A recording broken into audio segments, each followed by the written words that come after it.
ಕಾಂಗ್ರೆಸ್ ಸರ್ಕಾರ ರಾಜ್ಯದಲ್ಲಿ ಅಸ್ತಿತ್ವ ಬಂದಾಗಿನಿಂದ ಭ್ರಷ್ಟಾಚಾರದ ಮುಖೇನ ಕಾಂಗ್ರೆಸ್ ಪಕ್ಷದ ಹೈಕಮಾಂಡಿಗೆ ಹಣ ಸಂದಾಯ ಮಾಡುವಂಥದ್ದು ಹಿಂದಿನಿಂದ ಕೂಡ ಹೇಳ್ಕೊಂಡು ಬಂದಾಯಿತು. ರಾಜ್ಯದಲ್ಲಿ ಕಾಂಗ್ರೆಸ್ ಸರ್ಕಾರ ಅಧಿಕಾರಕ್ಕೆ ಬಂದರೆ ಅವರ ಹೈಕಮಾಂಡಿಗೆ ATM ಪರಿವರ್ತನೆ ಆಗ್ತದೆ ಅಂತ ಹೇಳಿ ಎಸ್ಟಿ ಡೆವಲಪ್ಮೆಂಟ್ ಕಾರ್ಪೊರೇಷನ್ ವಾಲ್ಮೀಕಿ ಅಭಿವೃದ್ಧಿ ನಿಗಮದ ಹಗರಣದಲ್ಲಿ ಯಾವ ರೀತಿ ನೂರಾರು ಕೋಟಿ ಪೋಲಾಯಿತು, ಅದಾದ್ಮೇಲೆ ಒಂದಂತೆ ಇವತ್ತು ಹಗರಣಗಳು ನಡೀತಾ ಇರುವಂಥದ್ದು. ಸೊ ಹೈಕಮಾಂಡನ್ನು ತೃಪ್ತಿಪಡಿಸೋದಕ್ಕೆ ಒಂದು ಕಾಂಟ್ರಾಕ್ಟರ್ ಹತ್ರ ವಸೂಲಿ ಮಾಡುವಂಥದ್ದು, ಕಾಂಟ್ರಾಕ್ಟರ್ ಅಸೋಸಿಯೇಷನ್ ಅಧ್ಯಕ್ಷರು ಕೂಡ ಪತ್ರನ ಬರೆದಿರುವಂಥದ್ದು ಕೂಡ ನಿಮಗೆಲ್ಲ ಗಮನದಲ್ಲಿದೆ.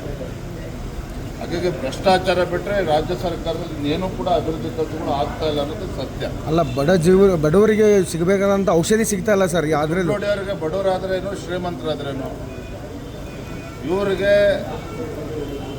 ರಾಜ್ಯದಲ್ಲಿ ಇವತ್ತು ಲೂಟಿ ಮಾಡಿ ಖಜಾನೆನ ಖಾಲಿ ಮಾಡಿ ಕಾಂಗ್ರೆಸ್ ಹೈಕಮಾಂಡ್ಗೂ ಕೂಡ ತೃಪ್ತಿಪಡಿಸಿ ತಾವು ಅಧಿಕಾರದಲ್ಲಿ ಮುಂದುವರಿಬೇಕು, ಒಂದೇ ಹೊತ್ತು ಈ ಸರ್ಕಾರದಲ್ಲಿ ನಡೀತಾ ಇರುವಂಥದ್ದು.